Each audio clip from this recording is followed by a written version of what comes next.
Hey everyone, welcome to my run on Lord of Subsidence Ultimecia stage, which is the stage with the release of Tidus's LD BT, and this will be my second run using Ultimecia. I did have another run also uploaded, but I used a Young instead of Core, mainly just to show that it can still work if you for some reason did not pull for Core.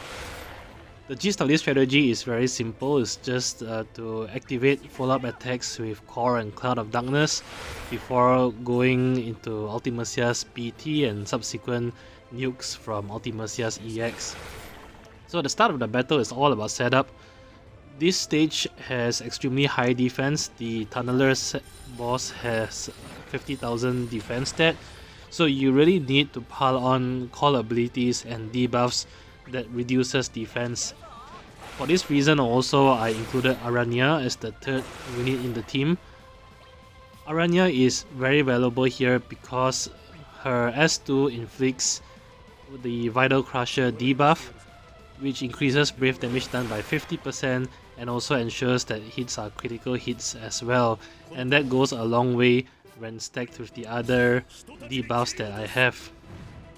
Alongside Aranea, I also incorporate Jack's debuff to significantly cut down on defense for the boss, and because the bosses are immune to Elemental Imperil, I then also include Hope's LD call so that I can inflict Deshell debuff on the bosses. Deshell inflicts Magic Imperil and it's not elemental based, therefore the bosses are still susceptible to it, and that will allow both Ultimecia and Cloud of Darkness to hit for weakness damage. Core in this fight will be hitting for weakness damage because the bosses are weak to melee, so the combination of Deshell and all the defense down debuffs ensures that my hits are constantly capping the brave amount, as you can see here. So at the start of the fight, I've used Highwind on both bosses to inflict Vitalcrusher, and then I immediately swap out Aranea for Cloud of Darkness and use Cloud of Darkness BT attack.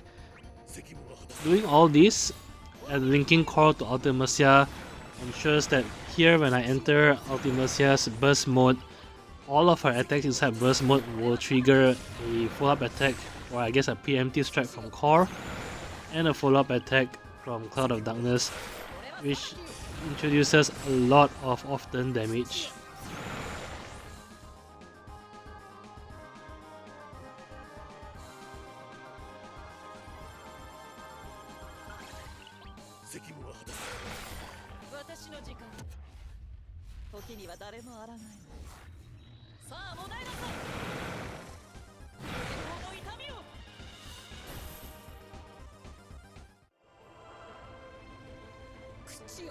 So here during Cloud of Darkness's free turn, you always want to have her use her LD, because her LD will re-break all bosses and prolong the time until they will reset their brave again, and this helps to maximize the time that Cloud of Darkness have in the field.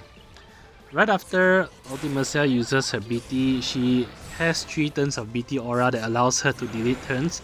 So for this, I just spam 3 Hell's Judgment back to back, which will delete the boss's turns 3 turns each, and based from this you can very easily kill them off before they get their first turn.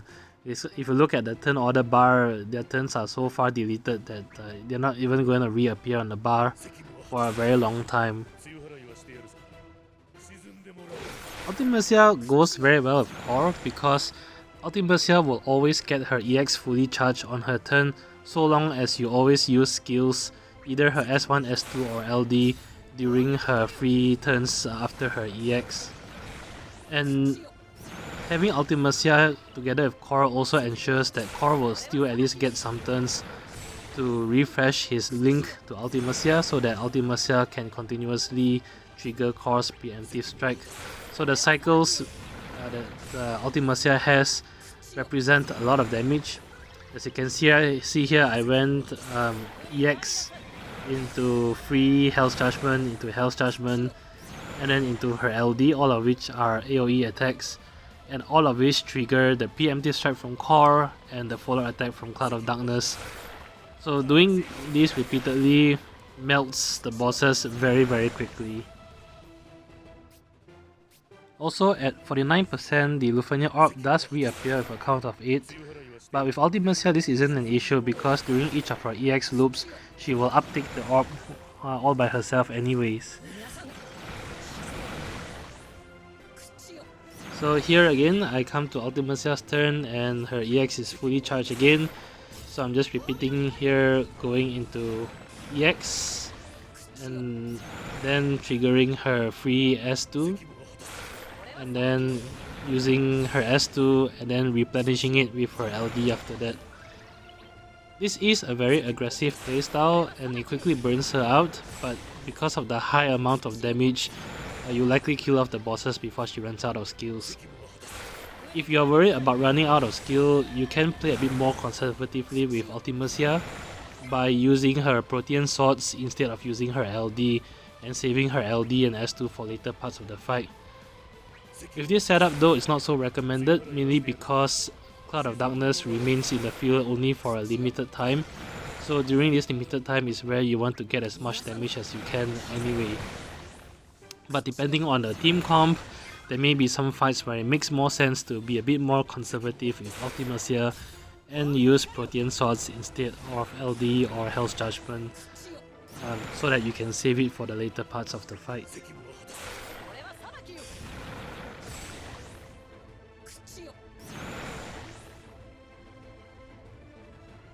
Another great thing about Ultimecia in this fight is that the Tunnelers during some parts of the fight will Brave Battery themselves to max Brave, but with Ultimecia this isn't an issue because most of her skills such as her EX, her S2 or her LD actually gravity shaves, so just by using any one of them will guarantee a break regardless of what max Brave the bosses actually have here.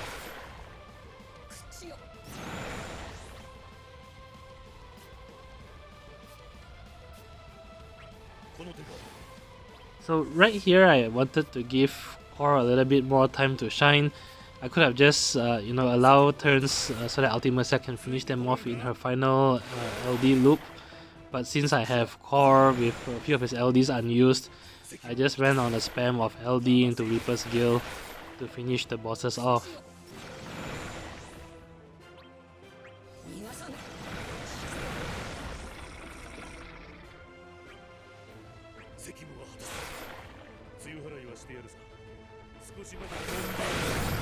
And that's it. As always, hope this video has been helpful. If you enjoyed the content, do leave a like, comment or subscribe. It really helps a lot. Till then, I'll see you guys in the next video. Bye bye.